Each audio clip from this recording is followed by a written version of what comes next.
Hello guys, and today we're looking at dark/evil artifacts. In totality there are 14 evil artifacts in the game. Now before we start, a disclaimer for the selection criteria. The Turbid Orb. We've selected 3 main heroes for using the Turbid Orb. You can see them in the upper left corner. At level 20, it restores 50 energy to the allies in the same column when casting an active skill.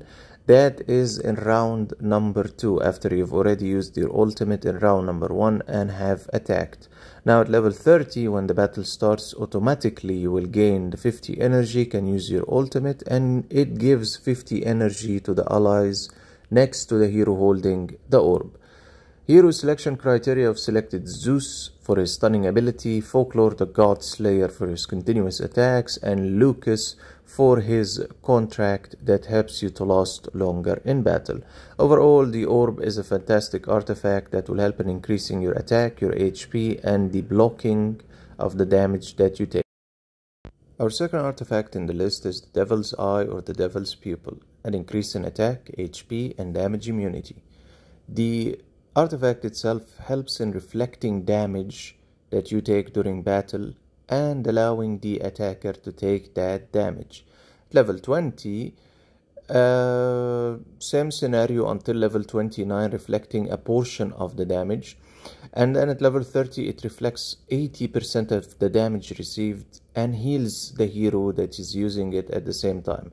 It's a fantastic artifact that allows heroes in number 1 and number 2 to actually last longer in battle, to not take high bursts of damage, and to give the attacker the damage that he has done, at least up to an 80% percentage of it, and also allowing your hero to heal by 50% of that attack. So continuous healing and continuous damage doing without the hero doing anything in battle. Now let's move into the next artifact, Hunter's Scythe. The selection is very broad on the heroes that can use it, and for reference for more heroes you'll find the link in the description. The images portrayed in this video is just to illustrate hero selection criterias and also to explain the dark artifacts a little bit more. An increase in attack damage, an increase in critical damage, an all-in-one dark artifact to help you during your trials against bosses or during fighting heroes or enemies that are one boss, one attack. It's very good actually for that. So as soon as you land a critical while in battle, your damage increases. With the critical damage increase and critical percentage increase and the attack increase, it helps by boosting that attack by a percentage of 60% at level 30, which is the max you can upgrade the artifact. When the critical is hit, there is a 60% chance to increase its damage by 50 and 30% chance to increase its damage by 80. The remaining 20% actually is to increase the critical damage by an additional 110.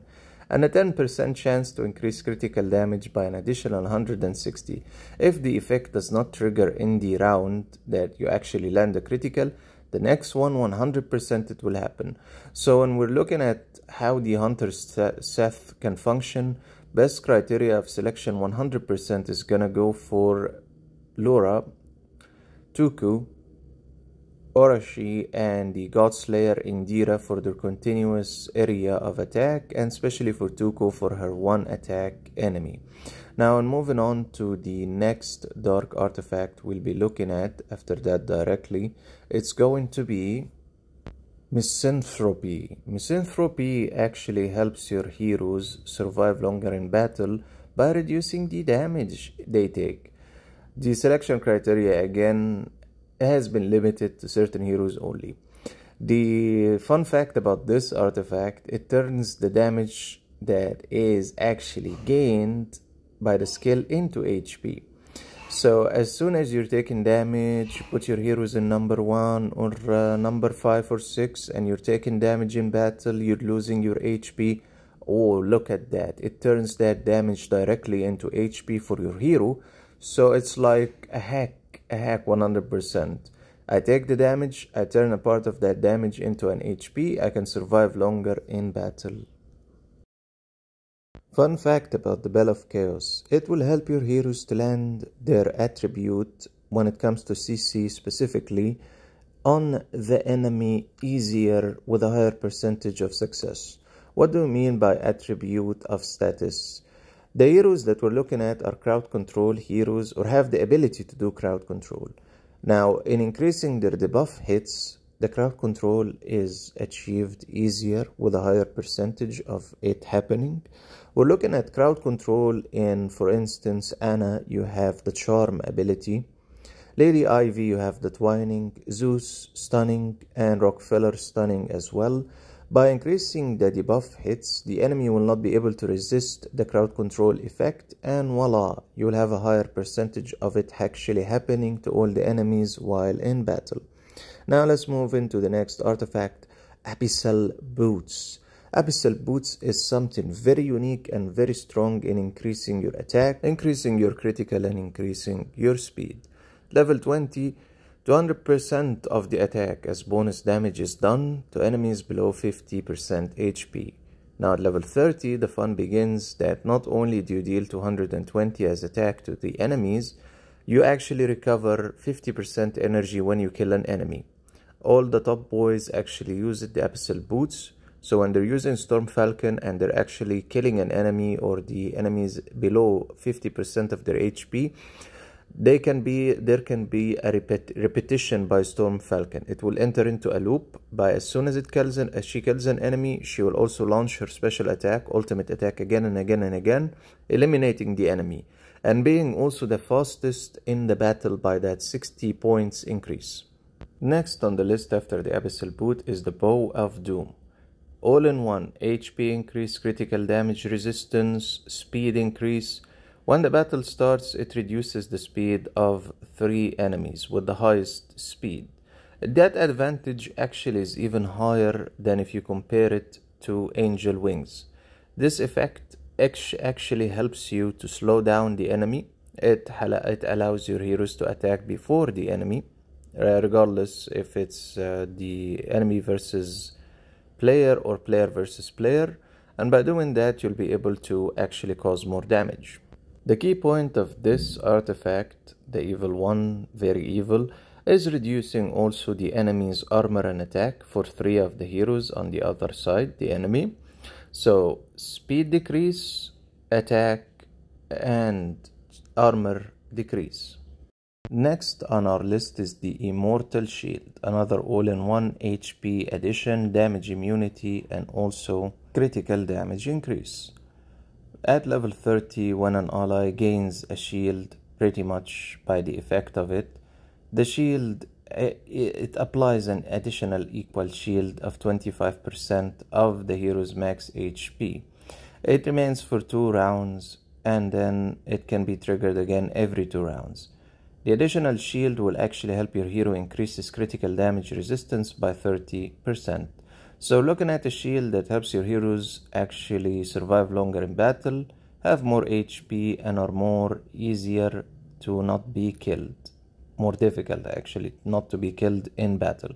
Now the condition when an ally gains a shield means that the shields that the heroes can actually use during in battle by using their talent skill is required to actually trigger its effects. Now this shield and the Immortal Shield is fantastic to use for heroes that you're going to be putting in number 1.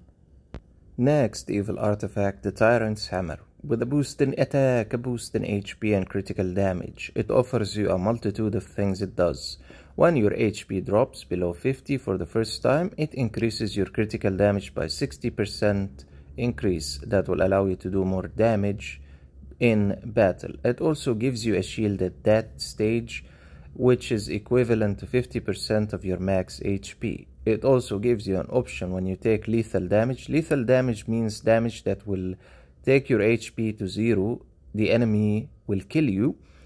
It gives you immunity during that specific round, that you cannot take any more damage, and it helps in recovering 50% of your max HP. By doing that, you will not be killed by Toku slashing you during the battle until your HP drops to 0. Comes after that directly the Nether Gloves. the top healing artifact in the entire game, giving the hero who holds it a boost and an increase in HP, damage immunity, critical damage resistance, increasing the healing for all the allies. It's very tailored and very specific to heroes that actually are supportive in battle to give back HP. Now, by increasing that healing, your heroes can last, all of them, the 6 heroes, longer in battle because of the high healing percentage it offers to your HP. Now at level 30, it also adds an additional effect. It will not only be an increase in the healing, it will also give a healing directly to all the allies, 50% of their max HP only once during battle. By doing that, you ensure that your heroes are not going to be killed easier. Another artifact is the Baleful Axe, an increase in attack, HP and broken armor.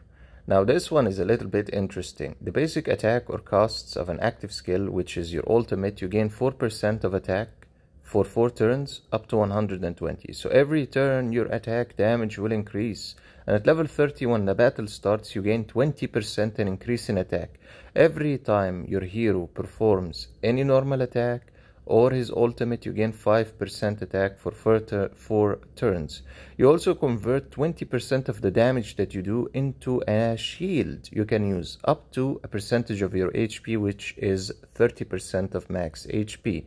The Baleful Axe is very versatile, very supportive in battle when your DPS needs a boost in attack in every single turn, and at the same time recovering shields will help that you take less damage. It's pretty much like a boost in your HP at the same time. Next on our list is the Pit Spear. The Pit Spear is beloved by many players, very much known in the game. An increase in attack, an increase in critical, an increase in broken armor. A perfection when it comes to a DPS needing to attack the enemy. Now, any type of attack you're going to do, it deals an additional percentage as bonus damage. At 80% at level 20 and at level 30, you gain a 100% of attack as bonus damage. Now, every 4 turns, the damage dealt is increased by 400% bonus. So the Pit Spear 100% is useful for Toku, useful for the God Slayer, useful for a number of heroes because it helps them in boosting their damage again and again by a percentage every time. The Devouring Wand, an increase in attack, HP and damage immunity. At level 30, at the beginning of each turn, the curse is applied to all the enemies. The target affected will take 30% more damage and receive a reduction in the shields that they have by 50%. The curse lasts for 1 turn. It can be removed by another hero's effect, and it will be removed when the hero's HP falls below 50% of max. When the users, this is our side, the player, when the wearer, pretty much his HP falls below 50%, half the bar of your HP, then immediately it will heal you for 40% of your max HP for 2 turns. It's a very sneaky way of making your enemy weaker while your heroes suddenly recover HP during battle. Very sneaky, very cool artifact to cause more damage. Now moving on to the next artifact, we'll be looking at Armor of Destruction. An increase in HP, damage immunity, critical resistance. At level 30, when damage received is less than 5% of your max HP, it blocks 90% of that damage. When damage received is less than 15% of your max HP, it will block 50% of that damage. It will nullify 20% of the damage dealt to all allies. By nullify means they take 0 damage at 25% of their total HP. So what it will offer is a 25% damage doesn't exist to all your heroes at level 30 in the game while you're battling force, and the damage received is decreased by a percentage. Alright, let's look at what did we learn. Evil artifacts require buying plain badges to exchange for them during the event of the plain badge. A second way of getting an evil artifact is holding the deluxe monthly card subscription for 6 months and then you can select one of the artifacts available in the chest. Evil artifacts allow you to cause more damage, heal, survive longer in battle, and the ability to actually rank up when it comes to boss battles, time travel, galaxy wanted, and all those areas where you require more damage. Important disclaimer: when it comes to Julia, she is affected with the pet spear where she cannot use her passive skill. Same scenario where Thorn does not work good for her. So consider well if you're interested in using her passive skill, the Leaf Strike, or not. This will help you to understand more of the terminologies and the different skills that heroes use or their type actually in the game. To gain the Deluxe monthly card subscription, you would simply enter into the game, go to perks, and then monthly card. You can see here the charts for the evil dark artifacts. You would need to collect it for 6 months daily to actually gain a selection card of the evil artifacts.